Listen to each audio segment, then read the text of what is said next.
तो आज की मूवी होने वाली है थोड़ी नहीं कुछ ज्यादा ही संस्कारी। इसलिए मैं आपसे यही कहूंगा कि इस मूवी को अकेले में ही देखें, क्योंकि हर एक चीज का मजा सबके साथ नहीं आता। तो बिना समय गवाए डायरेक्ट मूवी को करते हैं स्टार्ट। तो मूवी स्टार्ट होती है जहां पर एक महिला और एक पुरुष छपरी राइडर्स की तरह रोड में श्यों श्यों करके बाइक चला रहे होते हैं, और बाइक की स्पीड इतनी ज्यादा होती है कि जो पुरुष था वो जमीन पे आ जाता है और उसको थोड़े बहुत चोट भी लग जाती है, और उसकी ये महिला दोस्त उसको यहाँ से उठाकर ले जाती है।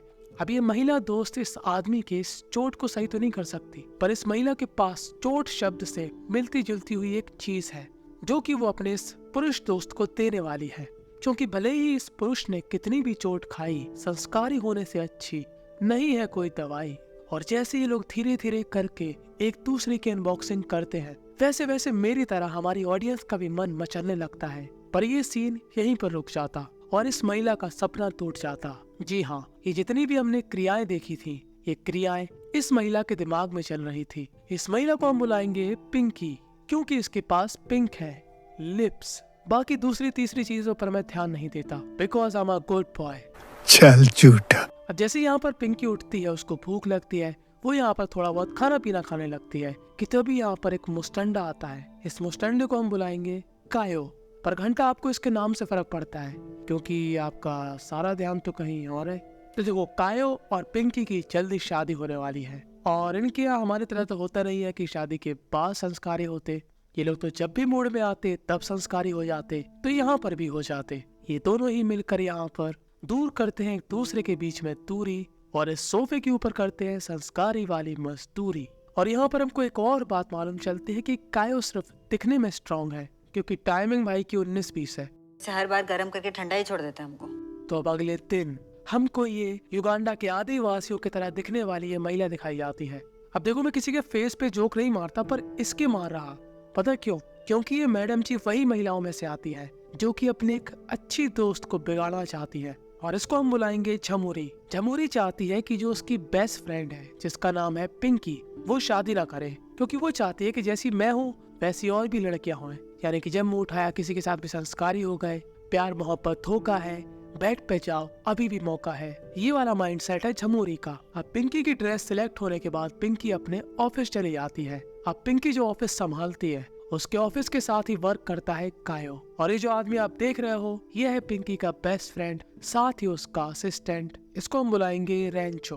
तो देखो, आप पिंकी, रेंचो और कायो एक कोर्ट में जाने वाले हैं, क्योंकि जिस कंपनी से कायो जुड़ा हुआ है उस कंपनी में एक छोटा मोटा केस हो गया है, जिसकी आज हियरिंग है। हिंदी में बोला जाए तो सुनवाई है। और जैसे ही हमारी पिंकी कोर्ट के अंदर जाती है, वो यहाँ के जज को देखकर मंत्रमुग्ध हो जाती है। दरअसल ये जो जज है, ये वही आदमी है जो कि उसके सपने में आया था, और इसी के साथ पिंकी ने संस्कारी प्रोग्राम रचाया था। पर इससे पहले पिंकी इस आदमी से कभी भी नहीं मिली थी, और पिंकी को ये बात काफी अजीब लगती है। और ये जज भी पिंकी को देखकर एकदम से अजीब सा बर्ताव कर रहा था कि मानो उसको भी पिंकी पसंद है। तो देखो, कल है पिंकी की शादी, और पिंकी की शादी से पहले उसकी बेस्ट फ्रेंड झमूरी उसको एक क्लब में ले जाती है, क्योंकि आज पिंकी देने वाली है अपनी सभी दोस्तों को पार्टी। पर इस पार्टी का इंतजाम झमूरी ने किया, और हम सभी जानते हैं कि झमूरी कितनी ज्यादा सुशील कन्या है। वो यहाँ पर भाई साहब मर्दों को बुलाती है,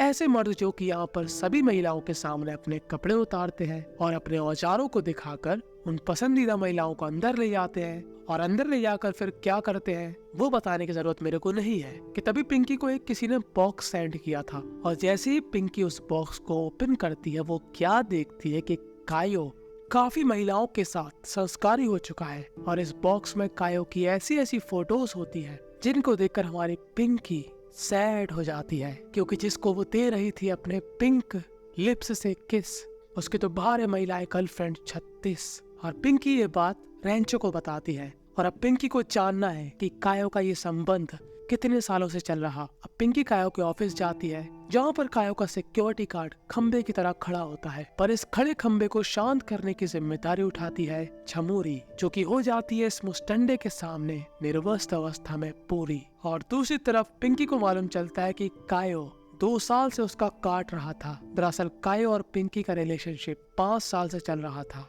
पर लगातार 2 साल से कायो किसी और के साथ उछल रहा था। अब कुछ दिन पिंकी रोती है, गाती है, अपनी पुरानी यादें जलाती है और वापस अपने काम पर आती है, क्योंकि गलती कायो ने करी थी तो वो क्यों सैड हुए। वो फिर से अपनी नॉर्मल जिंदगी जीने की कोशिश करती है कि तभी उसके पास एक फोन आता है। ये फोन आया था उस जज के ऑफिस से। दरअसल पिंकी उस जज के कोर्ट में अपना लैपटॉप भूल गई थी, तो उस हैंडसम जज ने उसको बुलाया है ताकि वो अपना लैपटॉप वहां से ले जाए। और जब पिंकी की मुलाकात दूसरी बार इस आदमी से होती है तब पिंकी को एक अलग ही खुशी मिलती है कि मानो कि जैसे कि उसको अपना सपनों का राजकुमार मिल गया। और जैसे ही वो यहाँ पर थोड़ी बहुत बातचीत करके बाहर जाती है, बाहर आ जाता है कायो, जो कि यहाँ पर पिंकी से माफी मांगता है, पर पिंकी यहाँ पर उसको साफ मना कर देती है कि अब हमारे बीच में कुछ भी नहीं हो सकता, तू अपनी चामुदा। कि तभी यहाँ पर वो जज आ जाता है। इस जज का नाम होता है मार्को।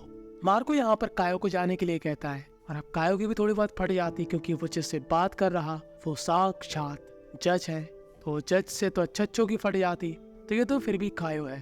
तो मार्को काफी हिम्मत करके पिंकी से पूछ ही लेता है कि क्या तुम मेरे साथ ड्रिंक्स पे चलोगी। और पिंकी भी हमारी भरी बैठी थी। पिंकी कहती है हाँ बिल्कुल। और अब ये लोग यहाँ पर ड्रिंक्स करते हैं, जहाँ पर मार्को पूछता है कि कायो के तुम्हारा हस्बैंड है, क्योंकि जाहिर सी बात है भाई, जिस भी लड़की को अपन पसंद करते हैं पहले जानना जरूरी है कि कहीं उसका पहले से किसी ने लाइफ टाइम का सब्सक्रिप्शन तो नहीं ले रखा।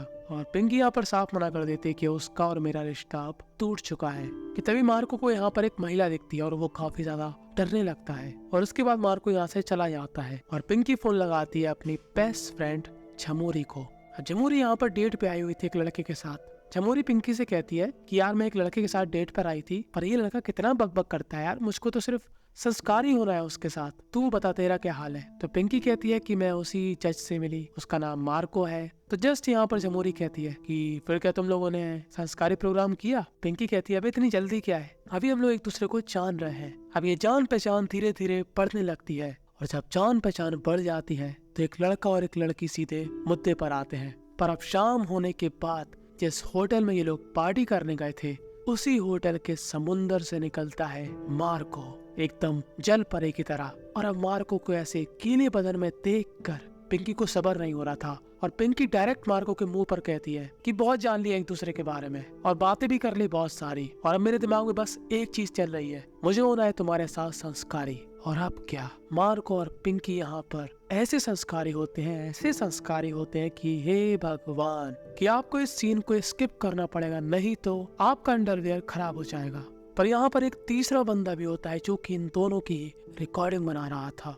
पर इन सारे कार्यक्रम के समाप्त होने के बाद जब पिंकी अगले दिन अपने ऑफिस जाती है तो वो जैसे ही अपना कंप्यूटर खोलती है उसको उसी की वीडियोस दिखती है जिनमें वो मार्को के साथ संस्कारी हो रही थी। पिंकी को ऐसा लगता है कि ये सब कायो ने किया है। और जब ये बात रेंचो को मालूम चलती है तो रेंचो काफी गुस्से में आ जाता है और वो कहता है कि मैं कायो को कौवा बनाकर उड़ा दूंगा। पर पिंकी यहाँ पर उसको रोकती है और आज रात में पिंकी हमारी लाल लाल कपड़ों में कोरा सा बदन लेकर निकल जाती है सीधा मार्को के घर, क्योंकि आज उसकी मार्को के साथ डेट थी। पर डेट तो सिर्फ बहाना था, दोनों को एक दूसरे के साथ यहाँ पर निर्वस्त अवस्था में धूम मचाना था। और जब इनकी धूम मच जाती है तब मार्को के घर में एक महिला आती है और ये महिला कहती है सीधा पिंकी से कि मार्को मेरा पति है और ये तुम्हारा इस्तेमाल कर रहा है। और बस इतनी सी बात सुनकर पिंकी यहाँ से चली जाती है। पर रास्ते में ही पिंकी को एक गाड़ी ठोक देती है और अगले दिन पिंकी से मिलने मार्को आता है। पर रेंचो मार्को को उससे नहीं मिलने देता और मार्को अपने एक ऑफिस के जूनियर से कहता है कि तुम पता लगाओ कि पिंकी को ठोकर किसने मारी। हाईवे के जितने भी सीसीटीवी कैमरास है उनको चेक करो। और जब कुछ दिनों बाद हमारी पिंकी एकदम हस्त पुस्त तंदुरुस्त हो जाती है तब मार्को उससे काफी जिद करता है मिलने के लिए और आखिरकार पिंकी उससे मिलने के लिए तैयार हो जाती है, जहाँ पर मार्को बताता है कि वो औरत उसकी बीवी है पर हम लोगों का डिवोर्स हो चुका है क्योंकि मेरी बीवी थोड़ी पागल सी है। हम लोगों का एक बच्चा है जिसकी केयर मेरी बीवी नहीं कर सकती और वो बार बार मेरी बच्ची को हॉस्पिटल से बाहर ले जाने की कोशिश करती है और ये मेरी बच्ची के लिए काफी ज्यादा खतरनाक है, इसीलिए मैंने उस औरत से रिश्ता तोड़ दिया था और जब से मैं तुम्हारे साथ रहने लगा हूँ मुझको काफी अच्छा लगने लगा है। और पिंकी भी मार्को की बात को समझती है। पिंकी अपने ऑफिस जाती है और रेंचो से कहती है कि हमारे ऑफिस से काफी ऐसे लोगों के साथ डील करी गई है जो लोग 2 नंबर का काम करते हैं और बिल्कुल भी अच्छे नहीं है। और पिंकी कहती है कि मेरे पास सबूत भी है कि वो कंपनियां कौन कौन सी कंपनियां हैं और उनके मालिक कौन है और हम ये सारे सबूत मार्को को दे देंगे। तो रेंचो कहता है कि ये तो काफी अच्छी बात है, हम लोग शाम को ही चलते हैं, मैं तुम्हारे घर पर आऊंगा तुम्हें पिक करने। और दूसरी तरफ मार्को लगा हुआ था हाईवे के सीसीटीवी कैमरा देखने। और जब शाम हो जाती है और पिंकी रेंचो के साथ चली जाती है तो रेंचो दूसरी रास्ता पर गाड़ी ले जाता है और पिंकी को वो यहाँ पर गन दिखाता है और कहता है तूप ताप रहने ता। और पिंकी को समझ में नहीं आता कि रेंचो साला बहन। Control, Uday. जी हाँ, इन सभी कांड के पीछे था रेंचो।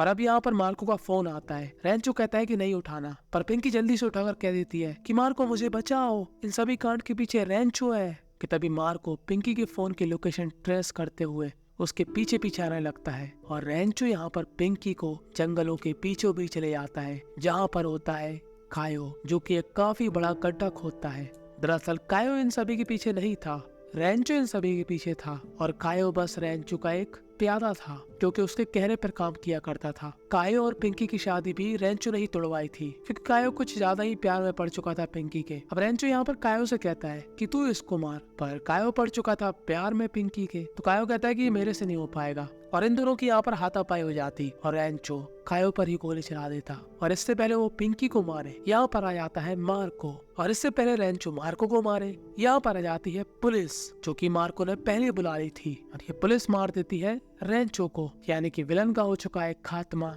और अब मार्को और पिंकी एक साथ रहेंगे और जो मार्को का बच्चा है उसका ख्याल रखेंगे। और दूसरी तरफ झमूरी जो कि कहती है कि काफी हो गया जगह जगह मुंह मारना, अब मैं भी चाहती हूँ एक सीरियस रिलेशनशिप, पर एक के साथ नहीं दो के साथ, यानी कि झमूरी कभी भी नहीं सुधरने वाली। खैर बस यहीं पर ये मूवी थी एंड हो जाती है। इस मूवी से हमको यही सीखने को मिला कि अगर ऐसी लड़की आपकी गर्लफ्रेंड या होने वाली वाइफ की दोस्त है, इसका मतलब समझ लो कि आपका भविष्य खतरे में है। खैर आपको क्या लगता है कि ऐसी कन्याओं से अपनी गर्लफ्रेंड को दूर कैसे रखें? कमेंट में अपनी राय जरूर देना।